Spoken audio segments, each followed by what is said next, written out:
ఫలానాలు ముఖ్యమంత్రి ఇస్తాను చెప్పట్లేదు. ఓకే వెంకటరెడ్డి గారు, మరో విషయం కాదు, మహాసేన రాజేష్ గారికి ఎట్టకేలకు టిక్కెట్ లేకుండా అయ్యింది. వైఎస్ఆర్సీపీ కుట్ర కోణమే ఇదంతా.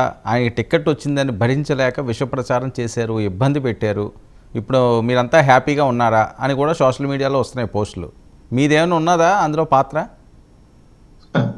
వరం గారు, ఇప్పుడు అంటే మేము చెప్పేస్తే మేము లేదంటే మేము ప్రచారం చేసే ఆయన మీద చాలా నెగిటివ్గా ఎప్పుడో జరిగిన అంశాలన్నింటినీ కూడా మళ్ళీ దాన్ని అన్ని వెనక్కి తవ్వి ఆయన ఇబ్బంది పెట్టారు. టికెట్ ఇచ్చిన దాన్నే లేకుండా చేసేసారు. ఒక సామాన్యుడు ఎమ్మెల్యే అవ్వడానికి అర్హత లేదా, ఇన్ని కుట్రలు చండాలా, ఇది కదా సోషల్ మీడియాలో వైరల్ అవుతున్న అంశం.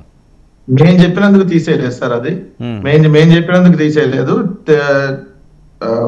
అక్కడ ఏమంటారు సార్, ఆ కాన్స్టిట్యున్సీ పి గన్నవరం కాన్స్టిట్యున్సీలో కాపు సామాజిక వర్గానికి సంబంధించిన వాళ్ళు, జనసేన పార్టీతో ఉండేటటువంటి వాళ్ళు ఎవరైతే ఉన్నారో వాళ్ళందరూ సమావేశమై పి గన్నవరం రాజేష్కి ఇస్తే ఎట్టి పరిస్థితుల్లో మిగిలిన కాన్స్టిట్యున్సీలో కూడా మేము పనిచేయమని చెప్పి వాళ్ళు తీర్మానం చేశారు. కావాలంటే కాలపాలెం బుజ్జన్నకు ఐడియా ఉంటది, ఎందుకంటే ఆయన కాపు సంఘంలో ఉన్నారు కాబట్టి. ఎందుకంటే ఇదే జనసేనని లంబూతులు తిట్టాడు అతను అంతకుముందు, మనం లైవ్ లో ప్రస్తావించలేని మాటలు. ఓ రోజు మీ లైవ్ లో నేను వినిపించాను, ఓ రోజు సండే రోజు మనం 3 గంటలు కూర్చున్నాం. ఓ రోజు ఆ లైవ్ లోనే ఆ బూతులు మనం ఇస్తే చిచ్చి అవి పెట్టద్దు అన్నారు. అందుకని నేను ఇప్పుడు దాన్ని మళ్ళీ అదే విధంగా అన్నా అతనికి అంతా వ్యతిరేకత ఉంది. అతనికి నోటితోలు బాగా ఎక్కువ, దానివల్ల అతను అది అది ఎవరో ఒకళ్ళు తీసేస్తే పోయిన సీట్ ఏం కాదు, ఆయన స్వయం అపరాధం. ఆయన చాలా వలగరగా మాట్లాడతాడు. అతను మాట్లాడే పద్ధతి నచ్చదు జనాలకి, అలాగే ప్రజలకు కూడా నచ్చదు. ఓకే వెంకటరెడ్డి గారు, రెండు బీజేపీ నాయకులు కూడా ఎవరైతే హిందూ సంఘాలు ఉన్నాయో వాళ్ళు ఆల్రెడీ హిందూ సంఘాలు కూడా ధర్నాలు చేయటము, బ్రాహ్మణ సంఘాలు కూడా మేము ఎట్టి పరిస్థితుల్లో ఇతకి ఇస్తే మాత్రం ఒప్పుకోమని చెప్పేది తెలుగుదేశంతో ఉండే ఒకటే వాళ్ళు కూడా చెప్పినటువంటి సందర్భం. సో అది తెలుగుదేశము జనసేన బీజేపీ పొత్తులో భాగంగా జనసేన బీజేపీ వాళ్ళు వ్యతిరేకించిన బట్టే అతను ఉన్న సీటును తీసేశారు. అసలు ఇవ్వటం దేనికి? అవన్నీ మాట్లాడాడని చంద్రబాబు నాయుడికి తెలియదా? చంద్రబాబు నాయుడికి లోకేష్ కి తను మాట్లాడాడు, రేపు నీ వ్యతిరేకత ఇస్తుంది, వీళ్ళు ఖండిస్తారు మనం బీజేపీ పొత్తులో వెళ్తుంటే అక్కడ కాపు సామాజిక వర్గానికి సంబంధించిన జనసేన వాళ్ళు ఒప్పుకోరని చెప్పి తెలియదా? కావాలని బలిపోసం చేయటం కదా, ముందు ఇచ్చి తీసేయటం. అయినా ఇట్లాంటి వాళ్ళు చాలా మంది ఉన్నారు తెలుగుదేశంలో, అందరికి ఎందుకు తీసేయాలా? అందరికి ఎందుకు తెలియదు? చింతమనేని ప్రభాకర్ నోరు తిరిగితే బూతులు, ఎస్సీలను అమ్మ బూతులు తిట్టాడు చింతమనేని ప్రభాకర్. ఏం సార్ చింతమనేని ప్రభాకర్ ఎందుకు కంటిన్యూ చేశారు?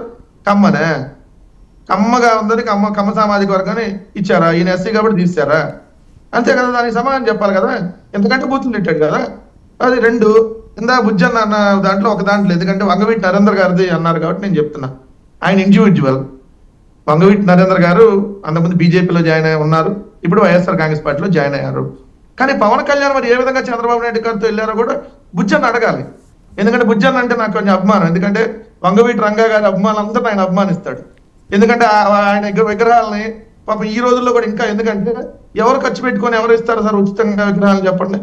ఆయనకు మరి ఆస్తులు అమ్మిస్తున్నాడేమో అనుకుంటున్నాను నేను అభిమానంతో. సంపాదించిన వాళ్ళు అయితే ఎవరు పాపం అభిమానంతో ఆస్తులు అమ్మే వాళ్ళు ఇస్తారు, బుజ్జన్న అదే అనుకుంటున్నా టైపు.